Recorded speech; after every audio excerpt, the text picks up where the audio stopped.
இந்த நாளிலே நாம் கர்த்தருடைய வார்த்தையை தியானிப்போம். இந்த நாளின் தேவ செய்தி,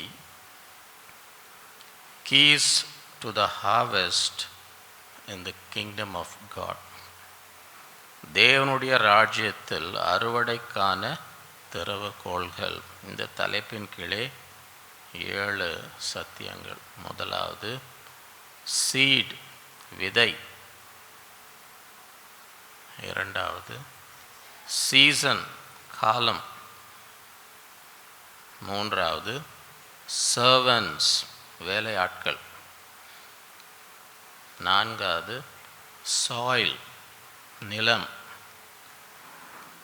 ஐந்தாவது சாக்ரிஃபைஸ், தியாகம். ஆறாவது ஷவர்ஸ், அருள் மாறி. ஏழாவது ஷுவர் ஹோப், உறுதியான நம்பிக்கை. Keys to the harvest in the kingdom of God. தேவனுடைய ராஜ்யத்தில் அறுவடைக்காக திறவல் கோள்கள். முதலாவது சீட், விதை. மார்க் 4ஆம் அதிகாரம் 26 32. பின்னும் அவர் அவர்களை நோக்கி, தேவனுடைய ராஜ்யமானது ஒரு மனுஷன் நிலத்தில் விதையை விதைத்து இரவில் தூங்கி பகலில் விழித்திருக்க அவனுக்கு தெரியாத விதமாய் விதை முளைத்து பயிராகிறது ஒப்பாய் இருக்கு. எப்படி என்றால், நிலமானது முன்பு முளையும் பின்பு கதிரையும் கதிரிலே நிறைந்த தானியத்தின் பலனாக தானாய் கொடுக்கும். பயிர் விளைந்து அறுப்பு காலம் வந்தவுடனே அறுக்கிறதற்கு ஆட்கள் அனுப்புகிறான் என்றார். பின்னும் அவர் அவர்களை நோக்கி, தேவனுடைய ராஜ்யத்தை எதற்கு ஒப்பிடுவோம், அல்லது எந்த உமையினாலே அதை திருஷ்டாண்டப்படுத்துவோம்?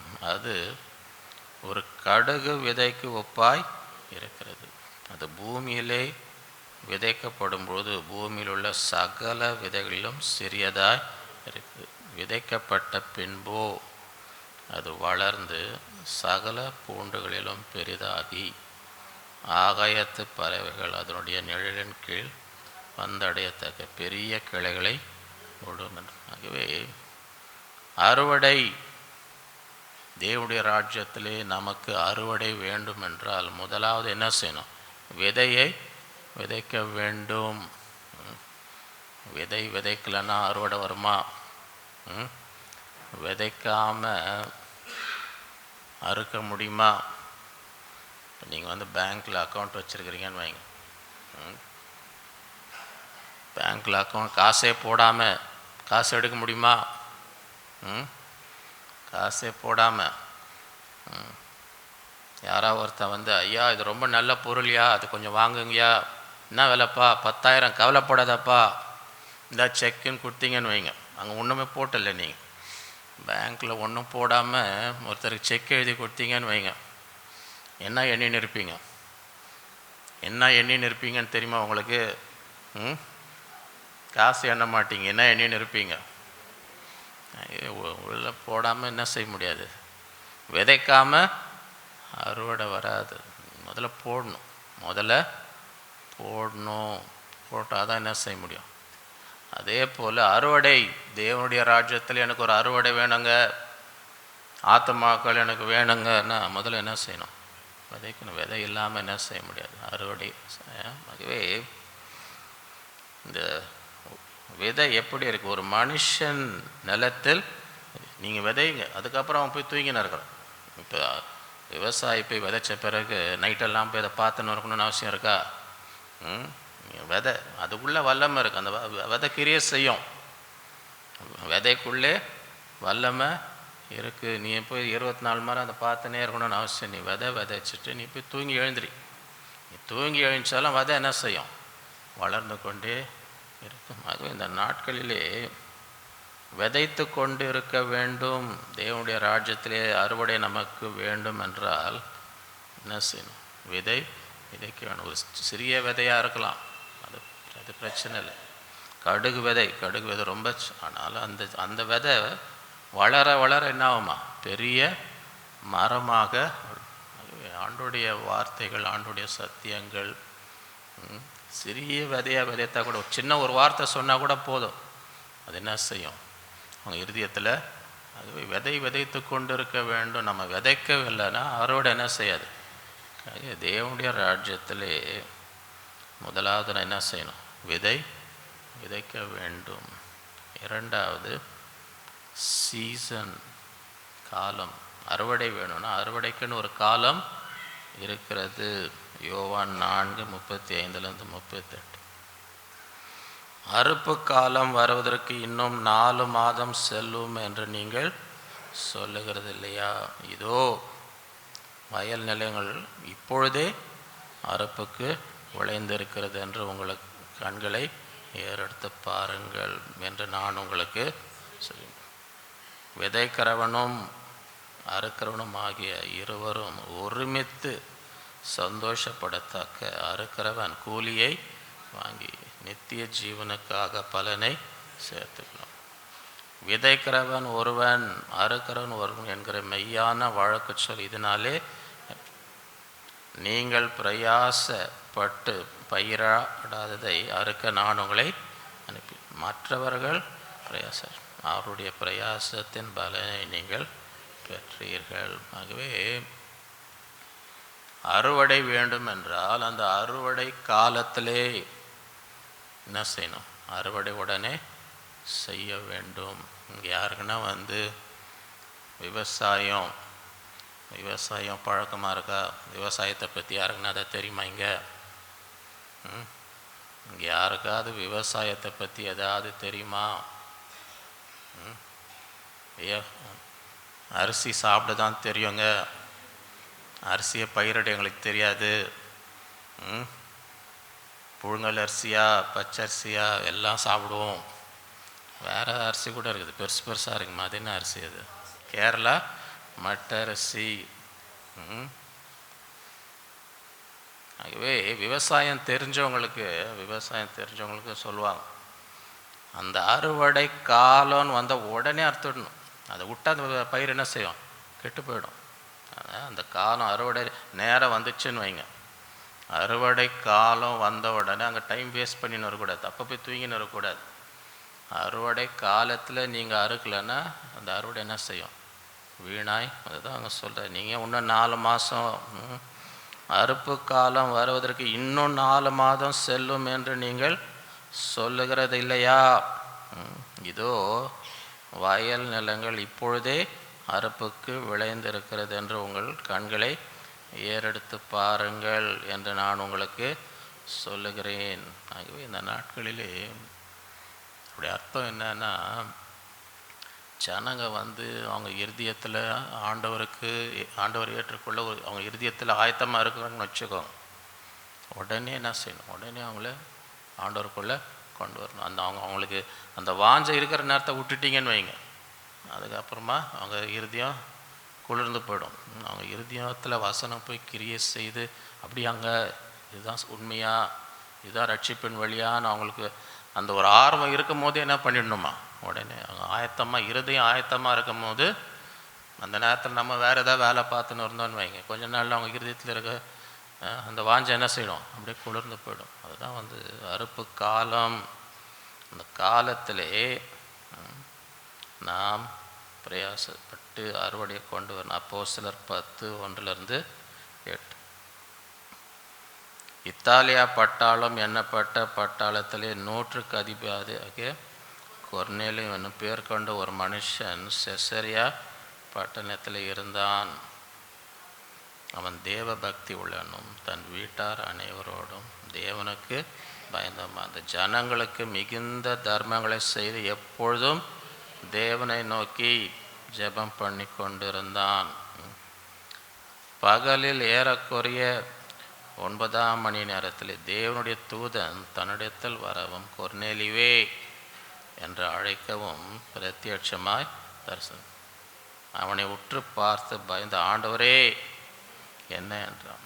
அப்பொழுது அவன், உன் ஜெபங்களும் உன் தர்மங்களும் தேவனுக்கு கூட்டுதலாக அவர் சந்நிதியிலே எட்டியிருக்கிறது. இப்பொழுது நீ யோப்பா பட்டணத்துக்கு மனுஷரை அனுப்பி பேதுரு என்ற மறுபேர் கொண்ட சீமோனை அவன் தோல் 17 ஆகிய சீமோன் என்னும் ஒரு இடத்துல தங்கியிருக்கிறான். அவனுடைய வீடு கடலோரத்தில். நீ செய்ய வேண்டியதை அவன் உனக்கு சொல்லுவான். கொர்நேலியு தன்னுடனே பேசின தேவதூதன் போன பின்பு தன் வீட்டு மனுஷர் 2 பேரையும் தன்னிடத்தில் சேவிக்கிற போர் செய்கிற தேவபக்தியில் ஒருவனை அழைத்து எல்லாவற்றையும் அவர்களுக்கு விவரித்து சொல்லி அவர்களை யோப்பா பட்டணத்துக்கு அனுப்பி. ஆகவே ஆண்டவர் இந்த கொர்நேலியுடைய ஜபங்களையும் தர்மங்களையும் என்னை போட்டி அவனுக்கு தூதனை அனுப்பி நீ இப்போ என்ன செய், பேதுருவை வரவழி, அவன் வந்து உனக்கு என்ன செய்ய வேண்டும் என்று சொல்லுவான். சரியா? இப்போ வந்து கொர்நேலியு அவர் ஆயத்தமாக இருக்குது. பேதுருப்பா என்ன ரொம்ப பிஸியாக இருக்கிறேன், இப்போ என்னால் வர முடியாதுன்னு சொல்லியிருந்தாங்கன்னு வைங்க, இந்த அறுவடை என்ன இருக்கும்? இந்த அறுவடை எழுதும். அதுக்கு தான் போ பேதுருக்கு தரிசனத்தை காட்டி இதை புசின்னு அவங்க சொல்கிறேன், தீட்டானதை நான் இல்லை, நீ இப்போ தேவன் சுத்தமாக்கின தீட்டென்று. அப்படின்னா இவங்க வந்து யூதர் வந்து மற்றவங்களோடலாம் சேர மாட்டாங்க. இப்போ இவங்க வந்து யூதர் கிடையாது, ரோமாபுரி. அதனால் ஆண்டவர் தரிசனம் போ, யூதன் இல்லைன்னா பரவாயில்ல, இந்த இடத்துல என்ன செய், போ, அங்கே ஆயத்தம் அறுவடை ஆயத்தமாக இருக்குது. அது கீழ்ப்படிந்து அங்கே வந்ததினாலே அங்கே வசனம் அந்த அதிகாரத்தில் பார்த்தீங்கன்னா பேதுரு பேசி கொண்டு இருக்கும் பொழுதே இவர் என்ன பண்ணுறார், கொர்நேலியு எல்லாரையும் கூட்டின்னு வர வச்சிட்டார். சொந்தக்காரன் நண்பர் தெரிஞ்ச எல்லாரையும் வரவழைச்சி நம்ம கேட்கணும், இவர் என்ன பேதுரு என்ன சொல்கிறாரு நம்ம கேட்க. எல்லாரும் வந்துட்டாங்க. எல்லாரும் வந்து அங்கே பேதுரு பேசும் பொழுதே என்ன நடந்தது, பேசிக்கொண்டு இருக்கும் பொழுதே பரிசுத்த ஆவியானவர் எல்லார் மேலேயும், எல்லாரும் அவங்க வீட்டில் அத்தனை பேரும் நண்பர் எல்லாரும் ரட்சிக்கப்பட்டு பரிசுத்த ஆவியினால் அபிஷேகம் பெற்றாங்க. என்னப்பா அது, நான் ஒன்றும் பிரசங்கம் கூட முடிக்கலையே. அப்போ என்னன்றாங்க, என்னப்பா ஆண்டவர் அவங்களெல்லாம் அபிஷேகம், நம்ம என்ன பண்ணணும், உடனே உங்களுக்கெல்லாம் ஞானஸ்தானம் கொடுக்கணும், இன்னும் ஞானஸ்தானம் கூட எடுக்கலாம். அப்போ தான் கேட்குறாங்க. முதல் முறை கேட்கும்போது ஆவியானவர் அவங்க மேலே ஒரே செய்தியில் அத்தனை பேரும் கொர்நேலியுடைய முழு குடும்பம் நண்பர் அறிந்தவர் தெரிஞ்ச எல்லாரும் என்ன பண்ண ரட்சிக்கப்பட்டு பரிசுத்தாவினால் நிரப்பப்பட்டு எல்லாம் உடனே ஞானஸ்தானம். அந்த இறுதியும் ஆயத்தமாக இருக்கிற உடனே என்ன செய்யணும், அந்த அறுவடையை செய்யணும். அறுவடை காலத்தை என்ன செய்யக்கூடாது, விட்டுவிட. மனிதர்கள் இருதயத்தில் ஆண்டவர் கிரியை செய்யும்போது, வசனம் கிரியை செய்யும்போது உடனே மக்களை ஆண்டவருக்குள்ளே கொடு.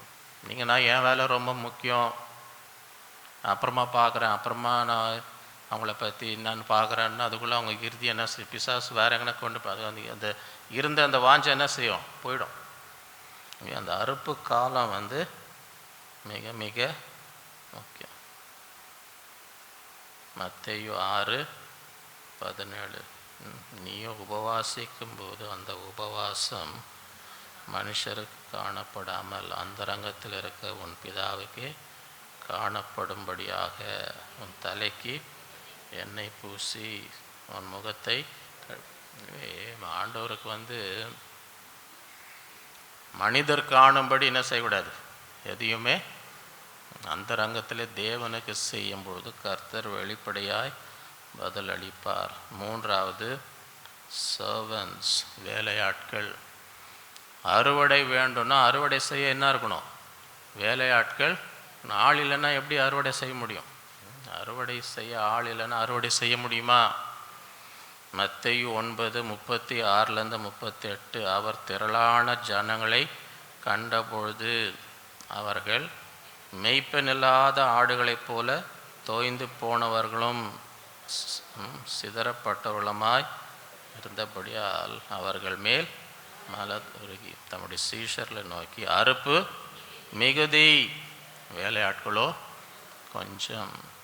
அதனால் அறுப்புக்கு எஜமான் தமது அறுப்புக்கு வேலையாட்களை அனுப்பும்படி அவரை வேண்டிக் கொள்ளுங்கள். இந்த நாட்களிலே அநேக மக்கள் உண்மையான தெய்வன் யார், யாரிடத்தில் எனக்கு இருதயத்துக்கு சமாதானம் கிடைக்கும், எப்படி என் பாவம் மன்னிக்கப்படும், என் இருதயத்தில் இருக்கிற பயங்கள் எப்படி நீங்கும் என்று அநேகர் இருதயத்தில் ஏங்கி கொண்டிருக்கிறார்கள். ஆகவே அப்படிப்பட்ட நாட்களிலே அவர்களுக்கு தெளிவாக ஆண்டோடைய வசனத்தை அறிவிக்கும்படி நானே வழியும் சத்தியமும். நீங்கள் வழியை தேடுறீங்களாங்க, இயேசுதாங்க வழி. சத்தியத்தை தேடுறீங்களா, எது உண்மைன்னு தேடுறீங்களா, இயேசுதான் சத்தியம். வாழ்க்கைனா என்ன, அவர் தாங்க ஜீவன், இயேசுதான் வழியும் சத்தியம் என்று அவர்களுக்கு சொல்ல வேலையாட்கள் நம்முடைய ஆண்டவருடைய கரத்திலே அவருக்காக கிரியை செய்கிற வேலையாட்களாய் இருக்க வேண்டும். மத்தேயு 21:28-30 ஆயினும் உங்களுக்கு எப்படி தோன்றுகிறது, ஒரு மனுஷனுக்கு 2 குமாரர் இருந்தார்கள். மூத்தவனிடத்தில் அவன் வந்து, மகனே நீ போய் இன்றைக்கு என் திராட்சை தோட்டத்தில் வேலை செய். அதற்கு அவன் மாட்டேன் என்றார். இந்த மாதிரி ஆளுங்க இருக்கிறாங்களா? ஆகிலும் பின்பு அவன் மனஸ்தாபப்பட்டு போனான். இளையவனிடத்தில் அவர் வந்து அப்படியே அதற்கு அவன் போகிறேன் ஐயா என்று சொல்லியும், இந்த மாதிரி ஆளுங்களும் இருக்கிறாங்களா? ஒரு கூட்டம் போக மாட்டேன்னு வாங்க, அப்புறம் ஐயோ என்னப்பா அப்படி சொல்லிட்டோமே, சரி போகலான்னு போவாங்க. ஒன்றும் கவலைப்படாதீங்க, நல்லா நான் பார்த்துக்கிறேன், நீங்கள் போங்க, நீங்கள் எல்லாம் போங்க, நான் பார்த்துக்கிறேன். அதோட நீங்கள் அவங்கள பார்க்க முடியாது. அந்த மாதிரி கூட்டமும் இருக்கிறாங்க. சரியா? ஆண்டவர் தம்முடைய பிள்ளைகள் என்ன செய்யணும், தம்முடைய வேலையை தோட்டத்தில் அவருக்காக வேலை செய்ய வேண்டும். ஒவ்வொருவரும் இந்த நாட்களில் ஆண்டவரே நான் இருக்கிறேன், உமக்காக வேலை செய்யும்படி, இந்த அறுவடை நம்முடைய ராஜ்யத்துக்குள் கொண்டு வரும்படி. 4வது சாயில், நிலம். அறுவடைக்கு நிலம் மிக முக்கியம். மார்க் 4:1 அவர் மறுபடியும் கடலோரத்திலே போதகம் பண்ணி தொடங்கினார். திரளான ஜனங்கள் அவரிடத்தில் கூடி வந்தபடியால் அவர் கடலிலே நின்ற ஒரு படகில் ஏறி உட்கார்ந்தார். ஜனங்கள் எல்லாரும் கடற்கரை நின்றார்கள். சரியா? நல்லா கவனிங்க, யார் உக்காந்தா யார் நின்னா? இதில் யார் உக்காந்தா யார் நின்னா? இன்னைக்கு எப்படி போயின்னு இருக்குது? யார் நின்றுன்னு இருக்கிறாங்க, யார் உக்காந்து இருக்கிறாங்க? அவர் அநேக விஷயங்களை உண்மையாக அவர்களுக்கு போதித்தார். போதிக்கிற பொழுது அவர்களுக்கு சொன்னது கேளுங்கள், விதைக்கிறவன் ஒருவன் விதைக்க புறப்பட்டான். அவன் விதைக்கையில் சில விதை வழி அருகே ஆகாயத்து பறவைகள் வந்து அதை பட்சித்து போட்டது. சில விதை அதிக மண்ணில்லாத கற்பாறை நிலத்தில் விழுந்தது. அதற்கு ஆழமான மண் இல்லாததினாலே சீக்கிரத்திலே உழைத்தது. வெயில் ஏறின உடனே தீந்து போய் வேரெல்லாம் மேலே உலர்ந்து, சில விதை முள்ளுள்ள இடங்களில் விழுந்தது. முள் வளர்ந்து அதன் பலன் விடாதபடி அதை நெருக்கி. சில விதை நல்ல நிலத்தில் விழுந்து ஓங்கி வளர்கிற பயிராக, ஒன்று 30, ஒன்று 60, ஒன்று 100 வளர்ந்தது. கேட்கிறது காதுள்ளவன் கேட்க கடவன் என்று அவளுக்கு அவர் தனித்து இருக்கிற போது 12 கூட அவரை சூழ்ந்தவர்கள் இந்த உமை குறித்து அவரிடத்தில், அதற்கு அவர், தேவனுடைய ராஜ்யத்தின் ரகசியத்தை அறியும்படி உங்களுக்கு புறம்பே இருக்கிறவர்களுக்கோ இவைகளெல்லாம் உமைகளாக சொல்லும். அவர்கள் குணப்படாத படிக்கும், பாவங்களுடைய மன்னிக்கப்படாதக்கும், அவர்கள் கண்டும் காணாதவர்களாகவும் கேட்டும் உணராதவர்களாக இருக்கும்படி இப்படி சொல்லப்படுகிறது என்றார்.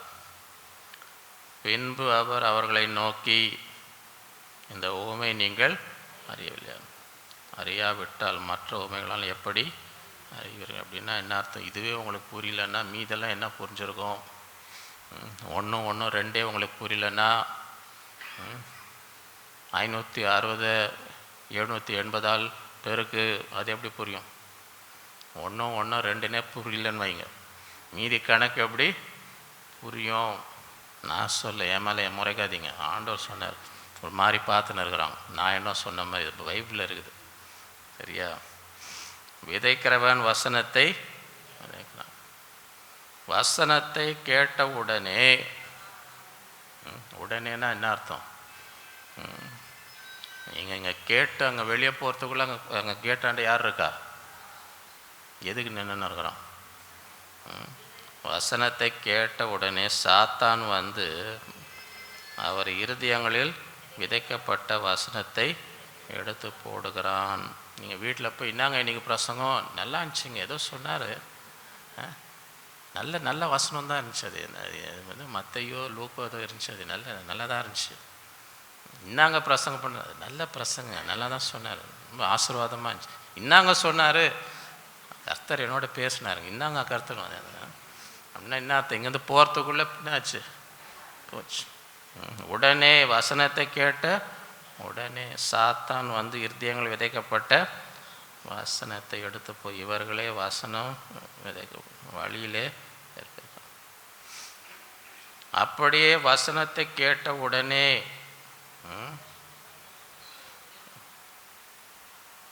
கேட்டு அதை சந்தோஷத்தோடு ஏற்றுக்கொண்டும் தங்களுக்குள்ளே என்னால் வேர்கொள்ளாத கொஞ்ச காலம் மாத்திரம், இது வந்து ஒரு 2 நாள் ஓடன்னு வைங்க.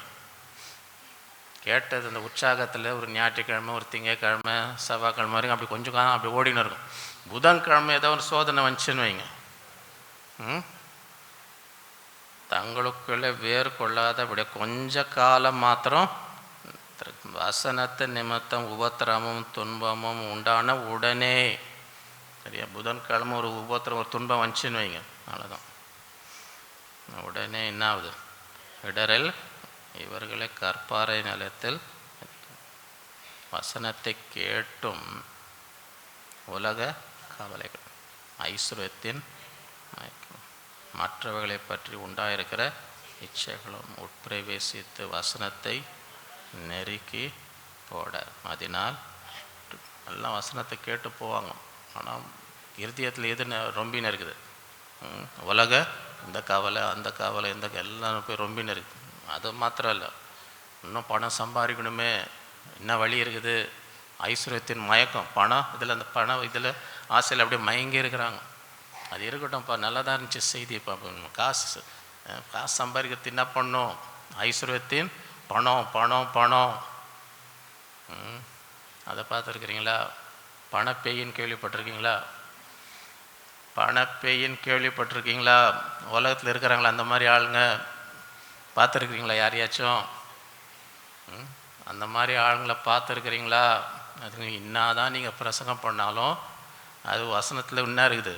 பணம், ஐஸ்வர்யத்தின் மயக்கம். இன்னும் பணம் வேணும் பணம் வேணும் பணம் வேணும். மற்றவர்களை பற்றி உண்டாயிருக்கிற மற்றவர்கள் இன்னும் ஆசை, இது வேணும் அது வேணும். இருக்கிறதே அவங்களுக்கு போதாது, ஒரு நாளும் போதாது, ஒரு நாளும் போதாது. அவங்க ஆசைக்கு முடிவே இல்லை.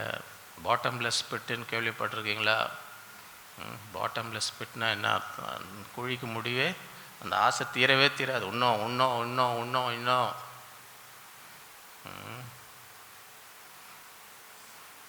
உட்பிரவேசித்து உலக காவலைகளும் ஐஸ்வர்யத்தின் மயக்க மற்றவைகளை பற்றி உண்டாயிருக்கிற இச்சை உட்பிரவேசித்து என்ன? வசனத்தை நெருக்கி போட, அதனால் பலனற்று போகிறார். என்னதான் பிரசங்க வசனம் கேட்டாலும் இருதயம் எப்படி இருந்ததுன்னா என்ன செய்யுது? ஒன்றும் பலனே இல்லை. இவர்களே முள்ளுள்ள இடங்களில் வசனத்தை கேட்டு ஏற்றுக்கொண்டு, வசனத்தை என்ன செய்யணும்? வெறும் கேட்டால் போதாது, இந்த வசனத்தை ஏற்றுக்கொண்டு 1 30 1 60 1 100 பலன் கொடுக்கிறார். இவர்களே நல்ல நிலத்தில். அறுவடை வேணும்னா நிலம் எப்படி இருக்கணும்? நல்ல நிலம். நிலம் நல்லா இல்லைன்னு வைங்க, நீங்கள் என்ன தான் விதைச்சா ஒன்றும் அறுவடை வராது. இந்த நாட்களிலே நம்ம இருதயம் நல்ல நிலமாக இருக்கணும். 5வது, அறுவடை வேணும்னா சாக்ரிஃபைஸ், தியாகம். சங்கீதம் 126:5, கண்ணீரோடு விதைக்கிறவர்கள் கம்பீரத்தோடு அறுப்பார்கள். அள்ளி தூவும் விதையை சுமக்கிறவன் அழுது கொண்டு ஆனாலும் தான் அறுத்த அரிகளை சுமந்து கொண்டு கம்பீரத்தோடு திரும்புவோம். அறுவடை வேணும், அதுக்காக தியாகம், அதுக்காக நேரம் எடுக்கணும், அதுக்காக முயற்சி எடுக்கணும். நம்ம எதுவுமே தியாகம் பண்ண மனசுலன்னு வைங்க, அறுவடை பெற்றுக்கொள்ள முடியாது. ஆண்டவர் பாதத்தில் ஒப்புக்கணும், ஆண்டவரை நான் என்ன செய்யணும், நான் ஆயத்தமாக இருக்கிறேன், எவ்வளோ நேரம், எவ்வளோ பணம், என்னென்ன தியாகம் செய்யணுமோ அதற்கு தியாகம் செய்ய ஆயத்தமாய் இருக்கணும். ஆண்டவர் பரலோகத்திலே உட்காந்துருந்தாருன்னா இங்கே ரட்சிப்பு வந்திருக்குமா? தியாகம் செய்தார். அங்கேருந்து பூலோகத்துக்கு வந்து தன் ஜீவனை கொடுத்து ரத்தத்தை சிந்தி தியாகம் செய்ததுனால தான் உலகத்துக்கு ரட்சிப்பு. ஆகவே அந்த ரட்சிப்பை இந்த உலகம் பெற்றுக்கொள்ள வேண்டும் என்றால் ஆண்டோடைய பிள்ளைங்க என்ன செய்யணும்? தியாகம் செய்ய வேண்டும். இந்த நாட்களே ஆண்டவரே நான் என்ன தியாகம் செய்யணும், நான் என்னை ஒப்பு கொடுக்கிறேன், உமக்காக நான் என்ன செய்ய வேண்டும் என்று தியாகம் செய்யும் பொழுது, இப்போ வந்து சீஷர்கள் எல்லாம் அவங்கவுங்க வீட்லேயே உட்காந்துருந்தாங்கன்னு வைங்க, இன்றைக்கி நம்ம இங்கே உட்காந்துருப்போமா? அவங்க எங்கள் ஊர் எங்கேயோ, அங்கேருந்து தோமா இவ்வளோ தூரம் இந்தியா வரைக்கும் வந்து இரத்த சாட்சியாக இங்கே இந்திய மக்கள் ஆண்டோடைய சுவிசேஷத்தை கேட்க வேண்டும். அதெல்லாம் தியாகம். அவங்க அங்கேயே உட்காந்துருந்தாங்க, நாங்களாம் அவங்க இந்திய மக்கள் என்னென்ன எனக்கு என்ன வந்துச்சுன்னு இருந்தாங்கன்னு வைங்க. இன்றைக்கி நம்ம இங்கே இருப்போமா? எல்லாரும் தியாகம் அறுவடை வேணும்னா என்ன செய்யணும்? தியாகம் செய்ய வேண்டும். இந்த நாட்களே ஆண்டவர் கரத்தில் ஒப்பு கொடுக்கணும். உமக்காக நான் தியாகம் செய்கிற ஆண்டவரே, என்ன செய்யணும், நான் விட்டு கொடுக்கிறேன், பாடுகளை அனுபவிக்கிறேன், நஷ்டங்களை அனுபவிக்கிறேன். அப்பொழுதுதான் வந்து அறுவடை கிடைக்கும். 6வது, ஷவர்ஸ், அருள். யோவேல் 2:23, சீயோன் குமாரரே, உங்கள் தேவனாகிய கர்த்தருக்குள் மகிழ்ந்து கழிக்கும். அவர் தக்கபடி உங்களுக்கு முன்மாரியை கொடுத்து உங்களுக்கு முன்மாரியையும் பின்மாரியையும் ஏற்கனவே வர்ஷிக்க பண்ணுகிறார். இந்த நாட்களிலே அறுவடை வேணும்னா அங்கே என்ன இருக்கணும்? மழை. நீங்கள் என்ன தான் விதைச்சு பயிரிட்டு அங்கே மழையே பெய்யலன்னு வைங்க, அங்கே தண்ணியே இல்லைன்னா அறுவடை வருமா? இதுதான் தேவ ஆவியானவர் நம்ம விதைக்கிற விதையோடு ஆவியானுடைய கிரியை அங்கே இருக்க வேண்டும். ஆவியானவர் இருதயத்தில் கிரியை செய்யணும் சொன்ன வசனத்தோடு. இந்த நாட்களிலே அதுக்கு தான் ஆண்டவர் என்ன சொன்னார்? எங்கேயும் போகாதீங்க. அப்போஸ்தலர் 1:8 பரிசுத்த ஆவி உங்கள் மீது வரும்பொழுது நீங்கள் பலனடைந்து எனக்கு சும்மா போகாதீங்க. வெறும் வார்த்தையில் அங்கே ஆவியானுடைய கிரியை இருக்கணும். கடைசி நாட்களில் மாம்சமான யாவர் மீது ஆவியானவர் கிரியை செய்யும் பொழுது அந்த வசனம் அவங்களுக்குள்ளே என்ன செய்யும்? கிரியை செய்யும். 1 கொரிந்தியர் 12:3 ஆதலால் தேவனுடைய ஆவியினாலே பேசுகிற எவனும் இயேசுவை சபிக்கப்பட்டவன் என்று சொல்ல மாட்டான். பரிசுத்த ஆவியினாலே அன்றி இயேசுவை கர்த்தர் என்று ஒருவனும் சொல்லக்கூடாது என்று உங்களுக்கு தெரிவிக்கிறேன். அப்படின்னா ஆவியானவர் கிரியை செய்யும்போது தான் அவனுக்கு உணர்வு வரும். பரிசுத்த ஆவியினாலே அன்றி இயேசுவை கர்த்தர் என்று ஒருவனும் சொல்லக்கூடாது என்று உங்களுக்கு தெரிவிக்கிறேன். இந்த நாட்களில் தேவ ஆவியரோட வல்லமையோடு தரிப்பிக்கப்பட்டு அந்த அபிஷேகத்தோடு நம்ம கிரியை செய்யும் பொழுது தான் அதுதான் மழை. அந்த வசனத்தின் மீது மழை ஊற்றுனா யார்? ஆவியானவர் அங்கே ஊற்றப்படுகிறார். ஆவியானவர் கிரியை செய்கிறார். அந்த கிரியை நடப்பிக்கும் பொழுது தான் மனிதருக்குள்ளே என்ன வரும்?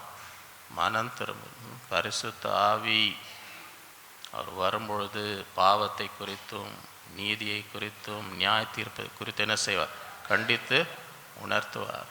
இந்த நாட்களில் அந்த ஆவியானவருடைய ஒத்தாசையோடு நாம் என்ன செய்யணும்? கிரியை செய்ய வேண்டும். 7வது ஷுவர், உறுதியான நம்பிக்கை. எப்பொழுதுமே விதைக்கும் பொழுது அறுவடை பெறுவோம் என்று ஒரு நம்பிக்கை இருக்கணும். எல்லாம் ஒரு விசுவாசத்தோடு தான் செய்யணும். கலாத்தியர் 6:9, நன்மை செய்கிறதிலே சோர்ந்து போகாமல் இருப்போமா, நாம் தளர்ந்து போகாதிருந்தால் ஏற்ற காலத்தில் அறுவடை செய்ய வேண்டும் என்றால் சோர்ந்து போகக்கூடாது. நன்மை செய்வதில் என்ன செய்யக்கூடாது? சோர்ந்து போகாது. ஏற்ற காலத்தில் என்ன அறுவடை வரும். அந்த நம்பிக்கையோடு தான் நம்ம விதைக்கும் போதே என்ன இருக்கணும்? நான் இப்போ போட்டோம், இதில் என்ன வரப்போகுது, அந்த அவிசுவாசத்தோடு என்ன செய்யக்கூடாது. வசனத்தை விதைக்கும் பொழுது இந்த வசனம் கிரியை செய்யும், இதில் ஒரு அறுவடை வரும். எப்பவுமே இந்த நம்பிக்கை என்ன செய்யக்கூடாது? விட்டுவிட. ரோமர் 12, அப்படி இருக்க சகோதரரே, நீங்கள் உங்கள் சரீரங்களை பரிசுத்தமும் தேவனுக்கு பிரியமான ஜீவ பலியாக ஒப்பு கொடுக்க வேண்டும் என்று தேவனுடைய இரக்கங்களை முன்னிட்டு உங்களை வேண்டிக்கணும். இதுவே நீங்கள் செய்யத்தக்க புத்தியுள்ள. இந்த நாட்களில் தேவனுடைய கரத்தில் நம்ம என்ன செய்யணும்? ஒப்பு கொடுக்கணும். ஆண்டவரே, ஜீவ பலியாக நம்ம என்ன செய்யணும்? ஜீவ பலியாகனா என்ன அர்த்தம்? ஆண்டவருக்காக மறிக்கிறேன் இருக்கட்டோங்க. முதலாவது ஆண்டவருக்காக என்ன செய்யுங்க? ஜீவிங்க. ஆண்டவருக்காக என் உயிரோடு இருக்கிற நாளெல்லாம் என்ன செய்கிறேன்? ஆண்டவருக்கு என்ன பலியாய் ஒப்பு கொடுக்கிறேன். இதுதான் செய்யத்தக்க புத்தி உள்ள. இந்த நாட்களில் நம்ம தேவனுடைய கரத்திலே நம்மை ஒப்பு கொடுத்து இந்த கடைசி நாட்களிலே keys to the harvest in the kingdom of God, தேவனுடைய ராஜ்யத்தில் அறுவடைக்கான திறவுகோள்கள். முதலாவது சீட், விதைக்க வேண்டும். வசனத்தை விதைத்து கொண்டே இருக்க வேண்டும். ஆண்டவரை குறித்து நாம் அறிக்கை செய்து ஆண்டவருடைய ரட்சிப்பை குறித்து என்ன செய்யணும்? மனிதர்களுக்கு தேவனுடைய சுவிசேஷத்தை அறிவிக்க வேண்டும். அதுதான் விதைச்சிட்டே இருக்கணும். விதைக்கலைன்னா அறுவடை வராது. 2வது சீசன், அறுவடை காலம். அந்த காலத்தில் உடனே அறுவடை செய்யலைன்னா அறுவடை நஷ்டமாயிடும். ஜனங்கள் ஆயத்தமாக இருக்கும்பொழுது, ஆண்டவருக்கு தங்களை ஒப்பு கொடுக்க ஆயத்தமாக இருக்கும்பொழுது வசனம் அவங்க இருதயத்தில் கிரியை செய்ய உடனே என்ன செய்யணும்? இந்த அறுவடையை செய்யணும். அந்த காலத்தை விட்டீங்கன்னு கொஞ்ச நாளில் அவங்களுக்கு இருக்கிற வாஞ்செல்லாம் போயிடும். 3வது சர்வன்ஸ், வேலையாட்களோ. அறுப்பு மிகுதி, வேலையாட்களோ. இந்த நாட்களில் ஆண்டவரே, நாமக்காக வேலை செய்யும்படி என்னை பயன்படுத்தும், என்னை ஒப்பு கொடுக்கிறேன். தகப்பன் பிள்ளைகள் போய் இந்த திராட்சை தோட்டத்தில் என்ன செய்யுங்க? வேலை செய்யுங்க. போகிறேன் சொல்லிட்டு போகாமல் இருக்கக்கூடாது. இல்லை போகமாட்டேன் அப்படின்னு சொன்னாங்க, மனம் திரும்பி நான் போய் செய்கிறேன். வேலையாட்கள் இந்த நாட்களிலே. 4வது சாயில், நிலம். இருதயம் எப்படிப்பட்ட இருதயம்? வழி அருகே ஒழுகிற அல்லது கற்பாறை முட்கள், அப்படிப்பட்ட இருதயமாக இருந்தால் என்ன தான் வசனம் விதைச்சாலும் என்ன செய்யாது? கிரியை செய்யாது. நம்ம இருதயம் நல்ல நிலமாகிற அப்போ தான் சொல்கிற வசனம் கிரியை. அதை ஏற்றுக்கொண்ட 30, 60 ஓரமாய். 5வது சாக்ரிஃபைஸ், தியாகம். கண்ணீரோடு விதைக்கும். ஆண்டவரே, என்ன தியாகம் செய்யணும்? ஆயத்தமாக இருக்கு. அதன்படி ஒப்பு கொடுக்கணும். நேரம், எவ்வளோ நேரம் வேணும், எவ்வளோ பணம் செலவு பண்ணணும், என்ன தியாகம் பண்ணணும், என்ன கஷ்டம் அனுபவிக்கணும், அதுக்கு ஒப்பு கொடுக்கணும். தியாகம் செய்தால்தான் அறுவடை வர முடியும். 6வது ஷவஸ், அருள்மறை. தேவ ஆவியானவர் மாம்சமான யாவர் மீது ஆவி ஆண்டவரே கிரியை செய்யும். பாவத்தை குறித்தும் நீதியை குறித்து நியாய தீர்ப்பை குறித்து என்ன செய்யும்? உணர்த்தும். பரிசுத்த ஆவி இல்லாமல் ஒருவன் என்ன செய்யும்? இயேசுவே கர்த்தர் என்று சொல்ல மாட்டோம். அந்த ஒரு அபிஷேகத்தோடு நாம் என்ன செய்யணும்? ஆண்டவருக்காக கிரியை. 7வது ஷுவர், உறுதியான நம்பிக்கை. நன்மை செய்யல சோர்ந்து போகாதீங்க, தளர்ந்து போக. ஏற்ற காலத்தில் என்ன செய்வோம்? அறுப்போம். இந்த அறுப்போம் என்ற விசுவாசம் எப்பொழுதுமே ஆண்டவருக்கு நம்ம செய்யும்பொழுது ஒரு அவிசுவாசத்தோடு எதையும் என்ன செய்யக்கூடாது. எல்லாமே விசுவாசத்தை, ஆண்டவர் நிச்சயமாக எனக்கு பலன் அளிப்பார் என்ற அந்த நம்பிக்கையோடு இந்த நாட்களிலே நாம் ஆண்டவருக்கு நாம் ஊழியம் செய்யணும். இந்த நாட்களிலே கர்த்தர் நம் ஒவ்வொருவரையும் பயன்படுத்தி இந்த கடைசி நாட்களிலே ஒரு பெரிய அறுவடையை தரும்படி, எத்தனை பேர் இந்த நாட்களில் கர்த்தர் நமக்கு பெரிய அறுவடையை தரணும்னு வாஞ்சிக்கிறோம்? அதுக்கு நம்ம ஒப்பு கொடுக்கணும். ஆண்டவரே என்னை பயன்படுத்தும், இந்த கடைசி நாட்களிலே ஆத்தும அறுவடை ராஜ்யத்துக்கு கிரியை செய்ய எங்கள் ஒவ்வொருவரையும் பயன்படுத்த வேண்டும் என்று ஜெபிக்கும்பொழுது இந்த நாட்களில் கர்த்தர் பெரிய காரியங்களை செய்வார். நாம் ஜெபிப்போம். அன்புள்ள ஆண்டவரே, உம்மை துதிக்கிறோம், உம்மை ஸ்தோத்தரிக்கிறோம். இந்த நாளிலும் உம்முடைய பிள்ளைகளாய் கூடி உம்மை ஆராதித்து எங்கள் இருதயத்தை ஊற்றி ஜெபித்து உம்முடைய சத்தத்தை கேட்கும்படி தந்த கிருபைக்காக உம்மை ஸ்தோத்தரிக்கிறோம். இந்த நாட்களிலும் எங்களோடு பேசின ஒரு வார்த்தைக்காக உம்மை ஸ்தோத்தரிக்கிறோம். பரலோக ராஜ்யத்திலே அறுவடை பெற்றுக்கொள்ளும்படி நாங்கள் செய்ய வேண்டிய காரியம் என்ன? நாட்களில் உம்முடைய வசனத்தை விதைத்து கொண்டே இருக்கும்படி, அநேக ஆத்துமாக்கள் உம்மை பற்றி சொல்லும்படி, உம்முடைய ரட்சிப்பின் செய்தி, உம்முடைய சிலுவை மரணம் உயிர்த்தெழுதலை குறித்து ரட்சிக்கப்பட வேண்டிய ஆண்டவரை வழியை காட்டும்படி இந்த நாட்களிலே எங்களுக்கு கிருபை தருவீராக.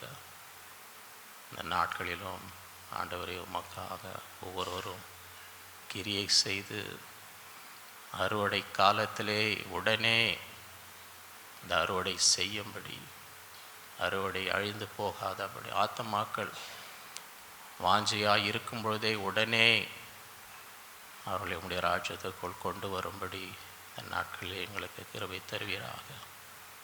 இந்த நாட்களில் உமக்காக வேலை செய்யும்படி, உம்முடைய திராட்சை தோட்டத்திலே உம்முடைய பிள்ளைகள் எல்லாம் கிரியை செய்யும்படி, வேலை செய்யும்படி, உழைக்கும்படி எங்களுக்கு கிருபை தருவீராக.